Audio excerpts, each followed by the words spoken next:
مرحبا بكم. Alors c'est avec un grand plaisir qu'on est là au deuxième rencontre de pédiatrie pratique du Caban. Au nom du comité d'organisation, je m'excuse pour ce retard, un grand retard. Et je demande gentiment aux orateurs de bien respecter le temps afin qu'on puisse terminer dans l'heure. Alors sans tarder, on va commencer par la première conférence intitulée « Circonstances des découvertes des hémopathies malignes », présentée par notre maître, ami et frère, professeur Mohamed Abdjaou. À vous la parole, c'est Mohamed. Merci, Monsieur le Président. Je voudrais tout d'abord remercier vivement les organisateurs pour l'invitation. Alors, la problématique du sujet que je vais aborder est la suivante. Chez un enfant qui vous consulte pour n'importe quoi, ou même que vous examinez systématiquement, quels sont les signes cliniques ou paracliniques qui vous orientent vers une hémopathie maligne? Je vais essayer de répondre à cette question et à la fin, je vais essayer de vous donner quelques notes sur les progrès réalisés ces dernières années dans ce domaine. Voilà. Donc, pour aborder ce sujet, voici le plan que je vais aborder. Donc, on va les définir, qu'est-ce que c'est. Ensuite, je vais insister sur quelques données épidémiologiques. Vous allez voir, elles peuvent nous orienter. Ensuite, les données cliniques, paracliniques, les principales hémopathies malignes, et puis très rapidement, les principes de prise en charge, un mot sur le pronostic et les séquelles, vous pouvez les voir, et enfin les thérapeutiques innovantes dans ce domaine. Je dois m'habituer au... Alors, donc, qu'est-ce que c'est? Donc, ces hémopathies malignes, en fait, tout simplement, ce sont des cancers des cellules sanguines et de leurs précurseurs. Et les principales sont essentiellement les leucémies d'une manière générale, les lymphomes, les syndromes myélodysplasiques. Voici les principales hémopathies malignes de l'enfant.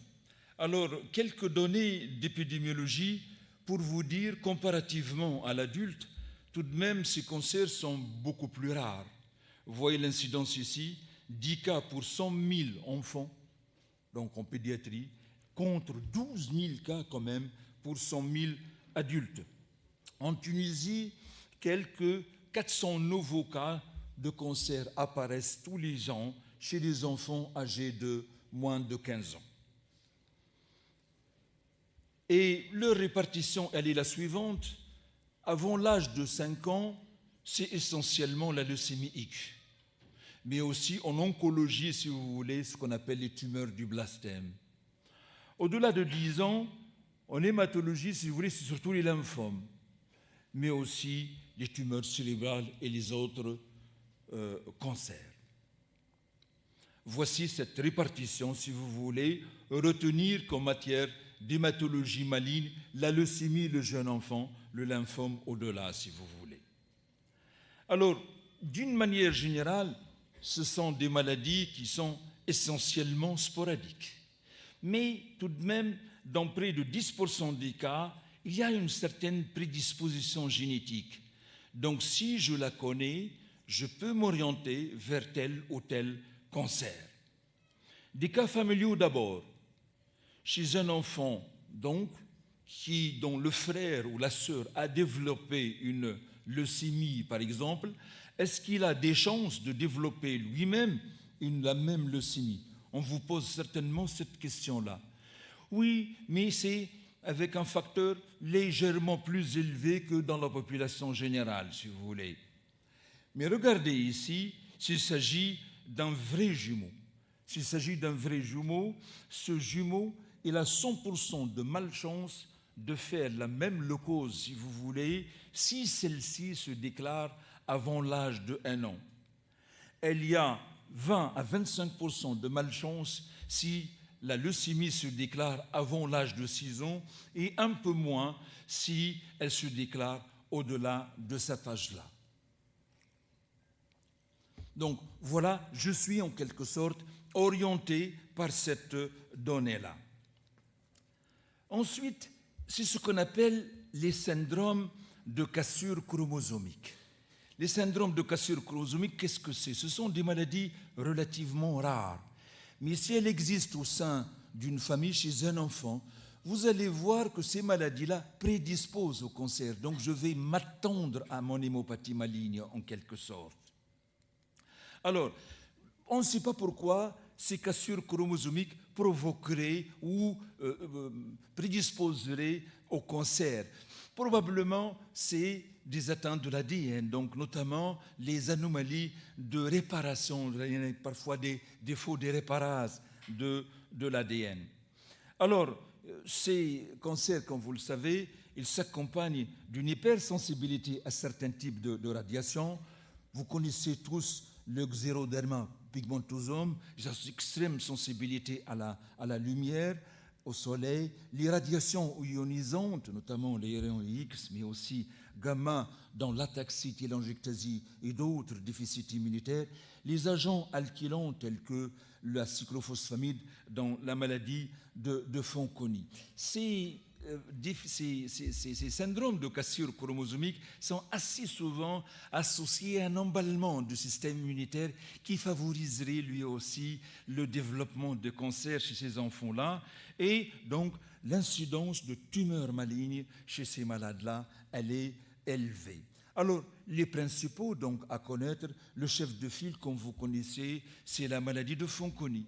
Donc, lorsque vous avez un enfant que vous suivez pour une maladie de Fanconi, sachez qu'il a 20 à 25% de malchance de développer un jour une leucémie aiguë, notamment des leucémies aiguës myéloïdes. Mais aussi le syndrome de Bloom. Le quart, quand même, de ceux-là peuvent développer un cancer.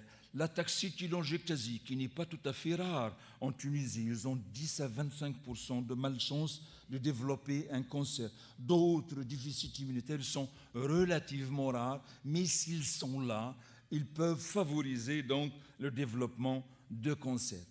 Outre ces cassures chromosomiques, d'autres anomalies, telles que la trisomie 21, donc le risque de développer une leucémie chez un enfant trisomique est de 14 à 38 fois tout de même. Et dans 50% des cas, il s'agit de formes myéloïdes. Le syndrome de Klinefelter, la neurofibromatose, la maladie de Klinghausen. Donc, si vous avez des malades comme ça, on peut savoir, sachez qu'ils peuvent développer un cancer. D'une manière générale aussi, les déficits immunitaires primitifs favoriseraient le développement de cancers. D'autres hémopathies, telles que Schwarzman, Kostman, etc., peuvent donc favoriser le développement de cancer. Il n'y a pas que cela. Les facteurs environnementaux et notamment les facteurs infectieux. Et un virus par excellence, c'est l'Epstein-Barr virus, notamment dans le développement du lymphome de Burkitt endémique. Mais aussi ce virus-là, human leukémie-virus, c'est l'HTLV1, qui pratiquement n'existe pas en Tunisie. Il existe dans ces pays-là, comme vous voyez au Japon, aux Caraïbes, responsable de leucémie de lymphome de type T. D'autres facteurs, notamment les radiations ionisantes, les bombardements atomiques, les chimiothérapies chez un enfant déjà qui a un cancer, des toxiques, des traitements immunosuppresseurs, par exemple, chez un enfant qui a une aplasie médulaire, il peut développer un cancer secondairement. Voici résumé, si vous voulez, dans ce tableau, retenez que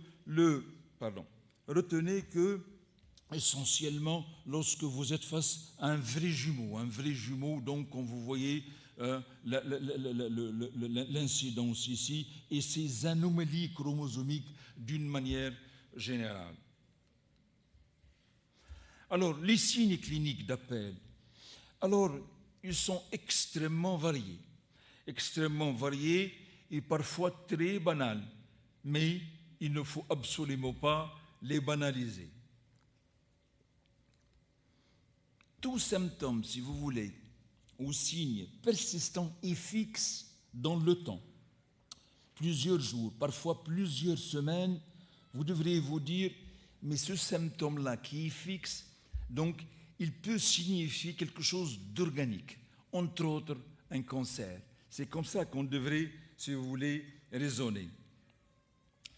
Les signes généraux ne sont pas si fréquents par rapport à l'adulte. Chez l'adulte, ils sont fréquents. Chez l'enfant, non, ils ne sont pas très fréquents. Fatigabilité, pâleur, anorexie, mauvaise prise pondérale. Une fièvre prolongée inexpliquée, elle peut orienter vers ces hémopathies malignes, mais aussi des infections qui se répètent de façon tout à fait anormale et qui ne reçoivent pas une explication. Une pâleur, un saignement, éventuellement une fièvre associée, qui signifie là qu'il y a déjà un envahissement médulaire. Les douleurs osseuses, donc, qui peuvent signifier le développement d'un cancer au sein de l'os ou bien une métastase au niveau de l'os. Un prurite, puis le développement d'une organomégalie, d'une manière générale, adénopathie, splénomégalie, hépatomégalie, de grosses amygdales que je n'explique pas, un gros testicule, des gencives infiltrées, un œil qui sort comme ça. Donc tout ça peut signifier donc une hémopathie maligne. D'autres signes peuvent se voir et sont plus rares. Par exemple, une détresse respiratoire. Habituellement, c'est le signe d'une compression, un gros médiastin ou un épanchement pleural ou pleuropéricardique, par exemple. Une obstruction respiratoire haute, une protrusion du globe oculaire, une compression médulaire, et même parfois chez des enfants qui ont une hyperleucocytose massive, au-delà de 50 000 à 100 000 globules blancs. Il y a ce qu'on appelle une leucostase. Et donc l'enfant peut consulter pour des troubles de la vigilance, une détresse respiratoire par exemple. Les signes biologiques qui doivent nous alerter, et c'est avant tout, c'est l'hémogramme, c'est le chef de file. Une anémie normochrome, normocytaire qui ne régénère pas. Si elle ne régénère pas, je dois aller voir la moelle. Mais pourquoi tu ne régénères pas? Il y a peut-être déjà un envahissement au niveau de cette moelle qui l'empêche de régénérer. Une hyperleucocytose avec lymphocytose. Vous le voyez assez souvent sous coup d'infections, notamment virales. Mais si je n'ai pas d'explication, je dois avoir facilement ma main sur le médélogramme, une neutropénie que je n'explique pas, une thrombopénie, ou carrément une une pancétopénie. Je découvre au frottis, demandez toujours un hémogramme avec un frottis. Le biologiste doit vous faire un frottis. Et s'il voit des cellules immatures, dans toutes ces situations-là, l'indication au myélogramme, elle est là. Il faut absolument faire la moelle. L'élévation des LDH, elle peut orienter, c'est tout de même un marqueur d'agressivité, notamment dans les lymphomes non-hodgkiniens. Beaucoup plus rarement, chez l'enfant, on peut se retrouver devant des signes d'une CIVD au cours de certaines leucémies rares ou lorsque l'enfant présente une hyperleucocytose massive. Ou bien des stigmates de lyse tumorale ou carrément une hypercalcémie, ce sont des circonstances de découverte relativement rares. La radiographie de thorax, si on a un gros médiastin ou si on a un épanchement, par exemple, qu'on n'arrive pas à expliquer, ça peut orienter vers ce type de maladie. Sinon, l'échographie ou d'autres examens radiologiques, ils peuvent nous alerter ou nous orienter vers une hémopathie maligne éventuellement. Alors, les autres examens, la cytologie et l'histologie, c'est généralement, ils confirment le diagnostic. La cytologie, par exemple, la moelle dans les leucémies, ou bien tout simplement la ponction d'un ganglion, d'une tumeur, la ponction d'un liquide. Si je l'analyse, on me dit qu'il y a des cellules lymphomateuses, par exemple. Et enfin, l'histologie via une biopsie percutanée ou chirurgicale, elle permet de confirmer le diagnostic de certaines hémopathies malignes. Alors, quelles sont les principales hémopathies malignes? Comme vous le savez, le chef de file, ce sont les leucémies aiguës. Les leucémies chroniques sont rares. Il s'agit donc de prolifération maligne de précurseurs de cellules sanguines qui sont bloquées à un stade de maturation ou surtout de différenciation. Ils se bloquent, ils se mettent à se diviser et à proliférer. Les causes, tout de même, c'est le principal cancer chez l'enfant, 30% quand même, 30%, et on en distingue deux grandes variétés. Chez l'enfant, c'est avant tout la leucémie aiguë lymphoblastique, plus de 3/4 des cas. Parfois, ce sont les cellules myéloïdes qui prolifèrent. Les principaux signes d'appel et qui nous orientent vers une leucémie, comme elle va très souvent envahir la moelle, et donc j'ai des signes d'insuffisance médulaire, de la pâleur, de l'asthénie, d'une fatigabilité qui signifie qu'il y a une anémie derrière, un saignement qui signifie qu'il y a une thrombopénie derrière, de l'infection, une fièvre que je n'explique pas, qui sont probablement des stigmates d'une neutropénie profonde, mais aussi parfois des manifestations du syndrome tumoral. Lorsque ces cellules prolifèrent, elles vont envahir énormément d'organes, notamment les organes lymphoïdes, une grosse rate, un gros foie, des ganglions, des amygdales qui sont très grosses, un testicule qui est gros, etc. Tous ces signes-là donc signifient qu'il y a une tumeur qui est là-dedans, peut avoir aussi des signes logiques ou autres. Alors, l'hémogramme, plusieurs cas de figure. Assez souvent, ce sont des formes hyperleucocytaires avec déjà des blastes sur le frottis, on est bien orienté. Mais attention, à l'opposé, on peut avoir des formes carrément pancytopéniques. Je ne vois pas de blast. Pancytopénie égale moelle. Parfois, il est normal. Donc, un hémogramme normal ne doit absolument pas éliminer une leucose. C'est très rare qu'il soit tout à fait normal, mais sachez que c'est tout à fait possible. La moelle, donc, elle va confirmer le diagnostic. Si j'ai un envahissement avec plus de 20% des cellules blastiques, là, ça signifie la leucose. Et là, ce myélogramme, il va nous différencier les leucémies avec une prolifération de lymphoblastes de celles où sont des myéloblastes qui prolifèrent. Ceci est insuffisant et l'immunophénotypage est absolument indispensable dans une suspension au niveau de la moelle, si vous voulez, par cytométrie, le flux.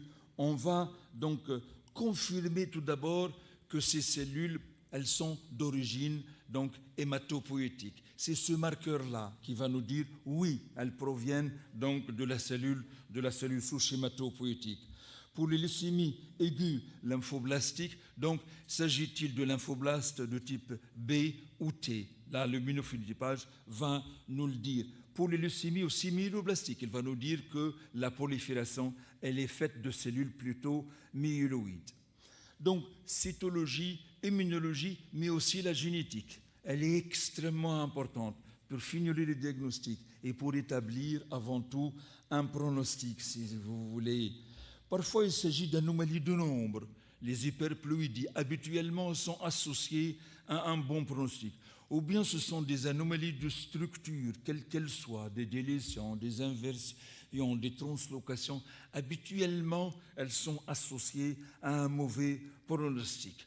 Mais aussi la génétique moléculaire ou la biologie moléculaire pour affiner encore davantage mon diagnostic, chercher des éléments qui vont me dire si ma leucémie est de bon pronostic, je vais lui administrer une chimiothérapie relativement légère, ou bien si elle est mauvaise, je serai beaucoup plus agressif. D'autres examens, ils sont faits donc dans les structures spécialisées, sont importants. Je vais chercher s'il y a un envahissement cérébral, donc la ponction lombaire, une radiographie de thorax. Et puis, je vais démarrer ma prise en charge par un bilan préthérapeutique. Je vais grouper, faire un phénotypage, chercher s'il y a une lise tumorale et traiter ces choses-là au début. C'est quelque chose d'extrêmement important. Dans cette structure spécialisée, qu'est-ce qu'on va faire? On va administrer donc une polychimiothérapie. Chaque fois qu'on multiplie les médicaments et chaque fois qu'on utilise de fortes doses on est agressif. Chaque fois qu'on est agressif, on a plus de chances d'arrêter cette prolifération maligne.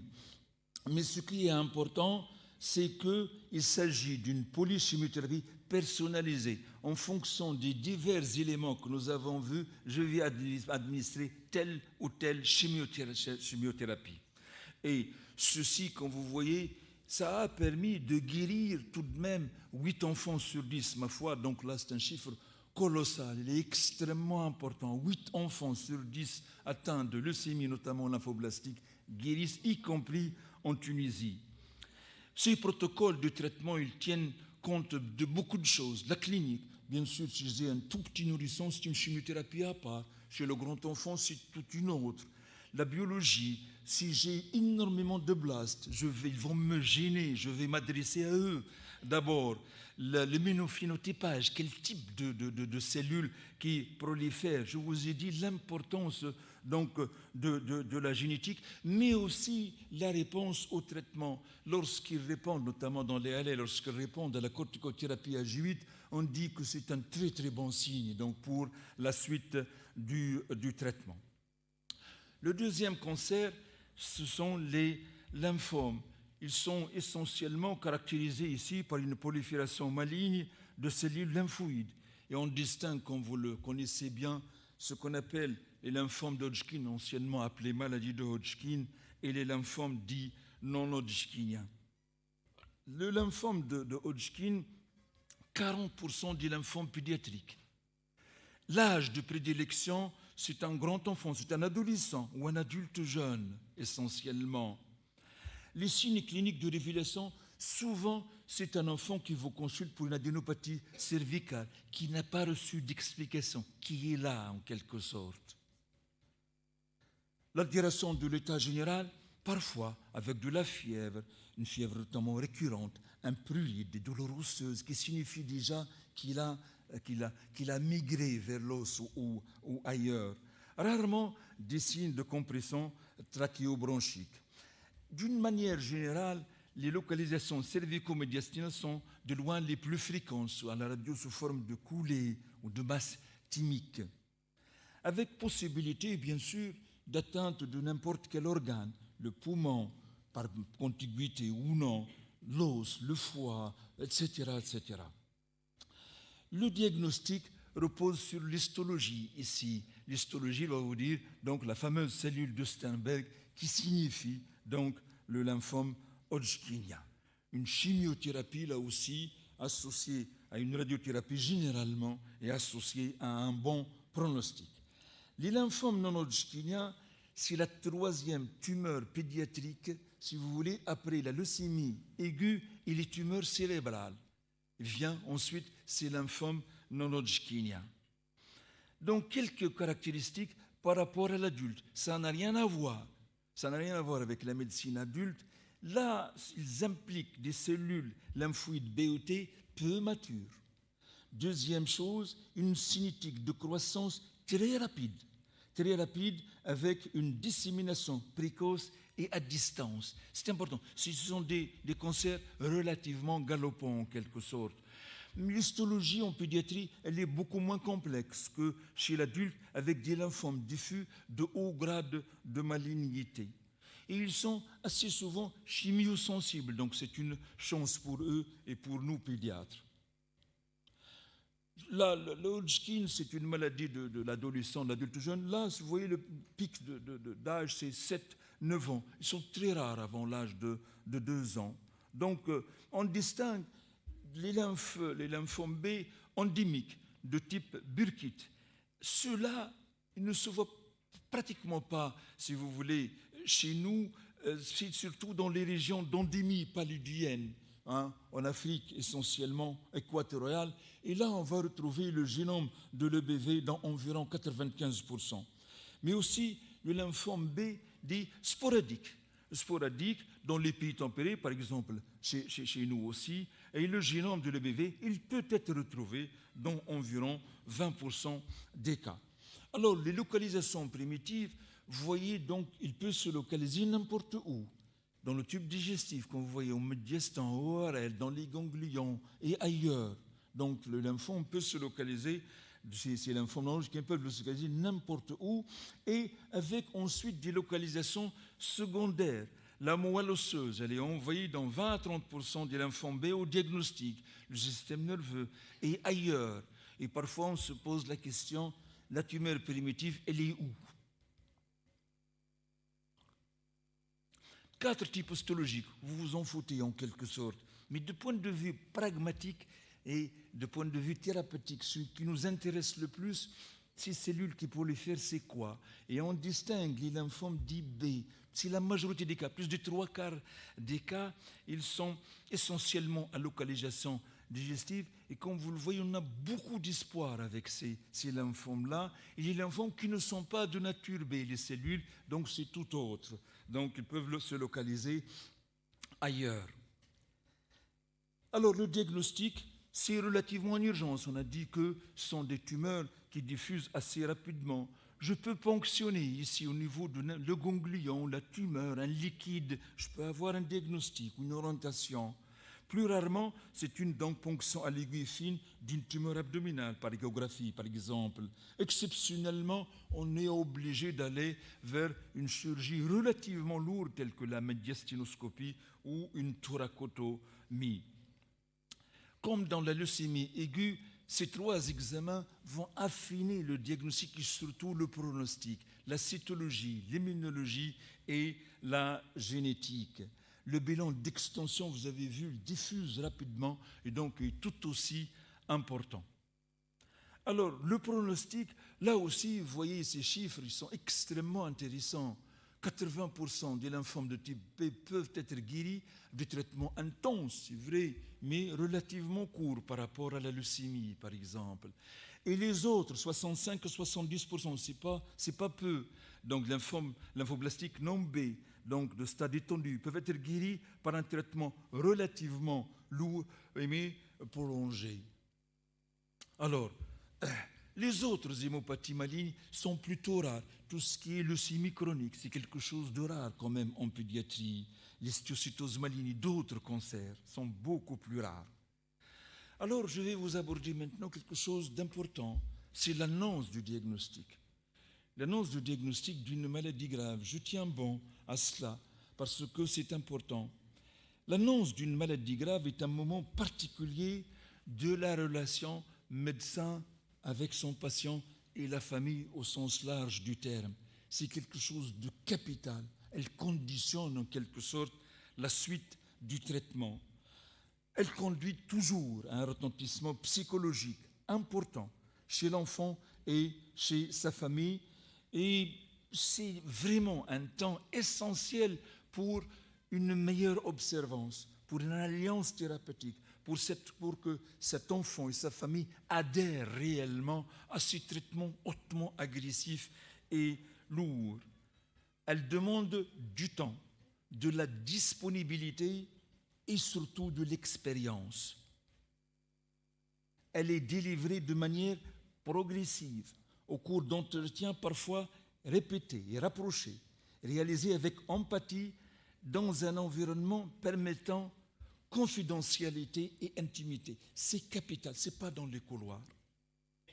Elle est faite dans le respect de la personnalité de l'enfant, de sa famille, de leurs attentes et besoins, en tenant compte du contexte culturel et psychologique. Elle doit être adaptée à l'âge et au niveau de compréhension de l'enfant. Alors, je termine presque avec les grands principes de la prise en charge dans des centres spécialisés. Bien sûr, ces traitements sont délivrés dans une structure spécialisée. On va commencer donc par faire le diagnostic rapidement, traiter les urgences, on établit un diagnostic ultra précis et on va faire notre stratification qu'on a vue, c'est pour administrer une polychimiothérapie personnalisée pour le pronostic, si vous voulez. Donc ça, c'est très, très, très important. Alors, donc, les traitements, c'est cette polychimiothérapie qui dépend du type de cancer, mais aussi, parfois, des cancers les plus agressifs, les plus lourds. Aujourd'hui, on dispose d'une arme extraordinaire qui est la greffe de moelle osseuse. On va administrer des drogues agressives associées à des doses élevées, si on fait ça, on va bousiller sa moelle. Donc, secondairement, on va traiter cette aplasie médulaire que nous avons créée grâce à cette polychimiothérapie qui entraîne avec elle toutes les cellules médulaires. Donc la greffe ici, c'est pour pallier aux conséquences de cette polychimiothérapie hautement agressive. Mais vous allez voir, ça donne de très très bons résultats. Radiothérapie, mais aussi chirurgie d'exérèse, si elle est possible. Le traitement de support, il est très important, de l'infection, du syndrome hémorragique, etc. Alors, la toxicité de ces médicaments, elle est là, elle est majeure. Mais ces structures-là, on la connaissent très très bien, hématologiques, avec les cytopénies, digestives, ce sont des gens qui n'arrivent plus à manger, ils ont des mucites, ils vomissent, etc. Ils perdent leurs cheveux, etc., etc. Alors, un autre aspect important auquel vous pouvez être donc impliqué, ce sont les soins palliatifs.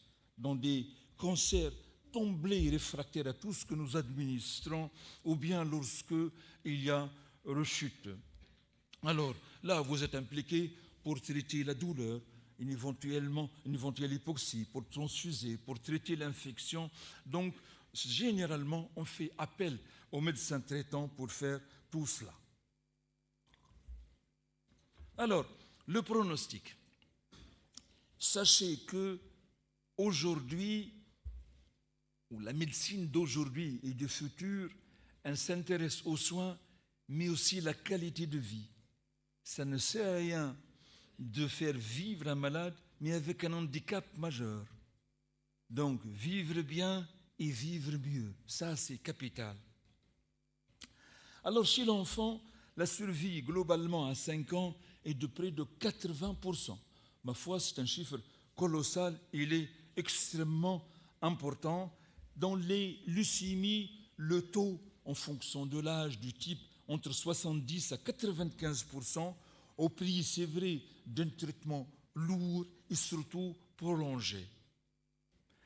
Il y a des séquelles, il y a cette qualité de vie donc, qui s'ensuit, elle est très importante, avec toxicité d'organes, le cœur, avec les anthracyclines par exemple, le rein, les poumons, lorsqu'on irradie, lorsqu'on dit certaines drogues, telles que le busulfon par exemple. Toxicité d'organes, mais aussi atteintes fonctionnelles, cognitives, auditives, endocriniennes. Il y a pas mal donc de séquelles de ce genre. Et de cette toxicité sur l'ADN sain, après tout, ces médicaments ne savent pas faire la différence entre cellule saine et une cellule cancéreuse. Donc l'ADN sain, il est touché. Donc retentissement sur la fertilité. Mais aujourd'hui, sachez que chez les garçons, on fait une cryopréservation, y compris en Tunisie, hein, donc du sperme, tissu ovarien. Ces malades-là, étant donné cette toxicité, ils ont un sur-risque de développer un deuxième cancer. Ça existe. Et c'est dommage. Et puis, les atteintes esthétiques, vous les imaginez. Alors, les thérapeutiques innovantes, je termine avec ça. Alors, donc, les traitements intensifs, la première, ce sont ces traitements intensifs suivis de greffe de moelle osseuse. Ils ont transformé le pronostic de cancer d'une manière générale chez l'enfant. Cette photo, c'est le service de pédiatrie du Centre national de greffe de moelle osseuse. Et donc, je vous donne l'expérience de ce service de pédiatrie. Les prises de greffe, 95%. Les rejets sont de plus en plus rares. Regardez la survie. La survie globale, c'est 82%. La survie sans événement, c'est-à-dire les guérisons, c'est 71% pour des maladies très très graves. Ça, c'est les statistiques du centre de greffe. Si je dissocie ces statistiques, regardez ici les hémopathies malignes, c'est 80% tout de même, c'est un chiffre colossal, c'est un chiffre extrêmement important. Dans les autres aussi, les aplasies médulaires, les déficits immunitaires, sont des chiffres donc tunisiens, ils sont extrêmement intéressants. Alors, on arrive à cela lorsque j'ai un donneur qui est dit HLA compatible, un frère ou une sœur. Malheureusement, un frère ou une sœur n'est compatible que dans 25 à 30% des cas. Donc, dans les 3 quarts des cas, je n'ai pas ce frère ou cette sœur compatible. Ici, on voit qui est responsable. Si je fais une greffe qui n'est pas compatible, qu'est-ce qui se passe? Elle sera rejetée et on fait ce qu'on appelle une élection du greffon contre l'autre, particulièrement grave. Elle tue. Les cellules qui sont responsables de cette greffe sont des lymphocytes T. Donc si j'arrive à éliminer ces lymphocytes T de mon greffon, je peux gagner. Alors on peut se débarrasser de ces cellules T, soit ex vivo, in vitro, au laboratoire. Oui, là les résultats sont très intéressants. Des greffes dites haplo-identiques.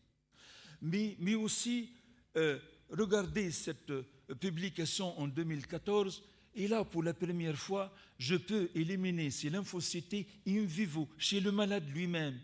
Donc je peux administrer un greffon qui n'est pas compatible à partir d'un frère, une sœur, une maman, un papa qui n'est pas compatible. Donc en théorie, je vais greffer tout le monde. En 2014, il y a eu cette publication.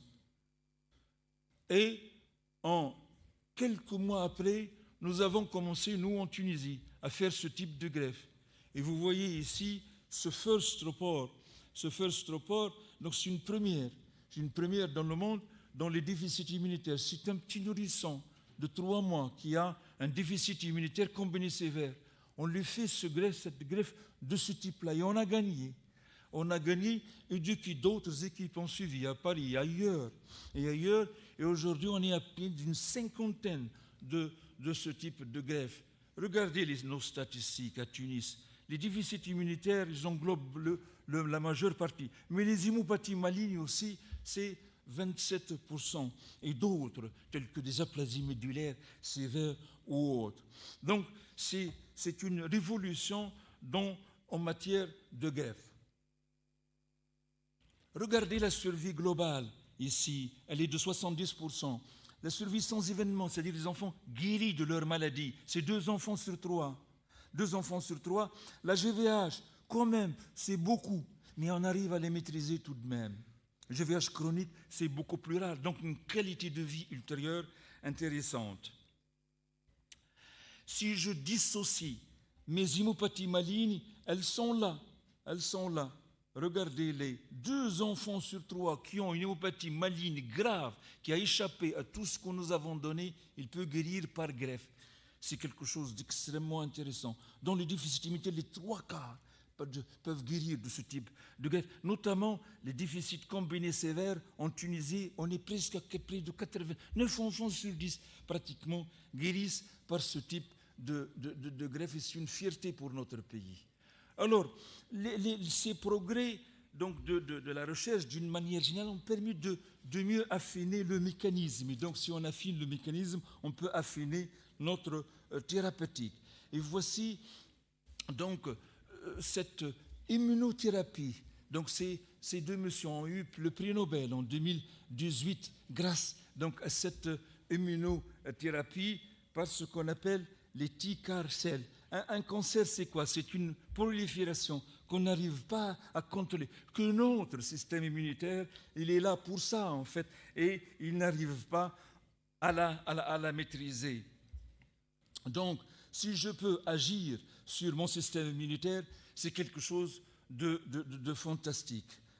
Fantastique. Et là, voici donc, si vous voulez, le principe. Je vais essayer de prendre les lymphocytes de ce patient-là, ces lymphocytes T que je vais modifier au laboratoire. Je vais les modifier pour leur insérer un récepteur à l'antigène différent, capable de reconnaître la cellule cancéreuse. Oui, je le fais. Et puis, je vais expandre cela. Je vais multiplier, si vous voulez, je vais avoir une suspension importante, je vais multiplier le nombre de ces cellules-là. Une fois que j'ai suffisamment de cellules avec un récepteur qui reconnaît l'antigène en question cancéreux, je vais le réadministrer donc, à mon malade. Cette thérapeutique extraordinaire, donc, elle a commencé depuis un moment déjà. Et il y a des médicaments, on les appelle médicaments, ces lymphocytes, médicaments déjà homologués. Vous voyez la liste. Et leur cible, regardez ici, par exemple, leur cible, alors, non, je dois revenir en arrière. C'est ici, par exemple, c'est la cellule B, grâce à ce marqueur-là.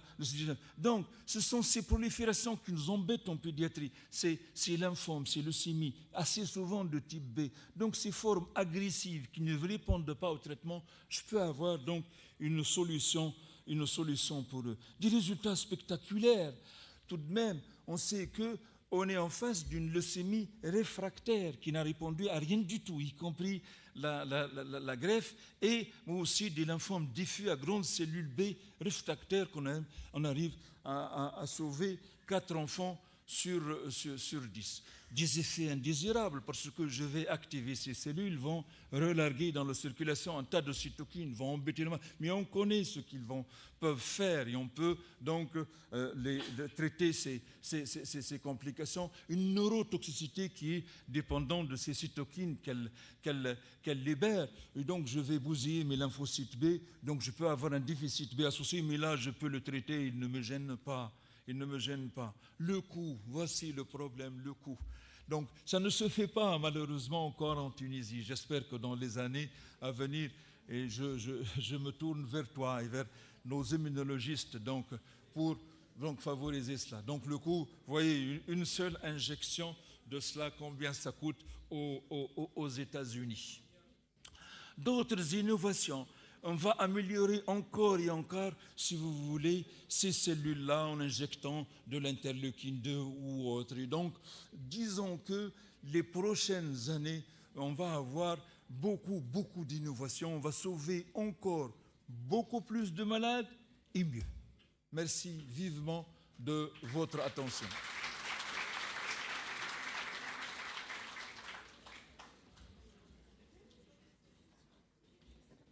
Merci, c'est Mohamed, pour cette excellente présentation. Donc, je laisse la parole à la salle s'il y a des questions.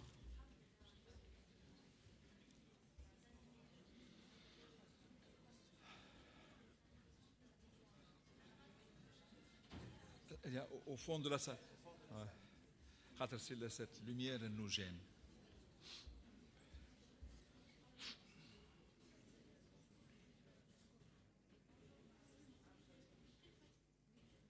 Attendez ? Oui. Alors, bonjour pour cette excellente présentation.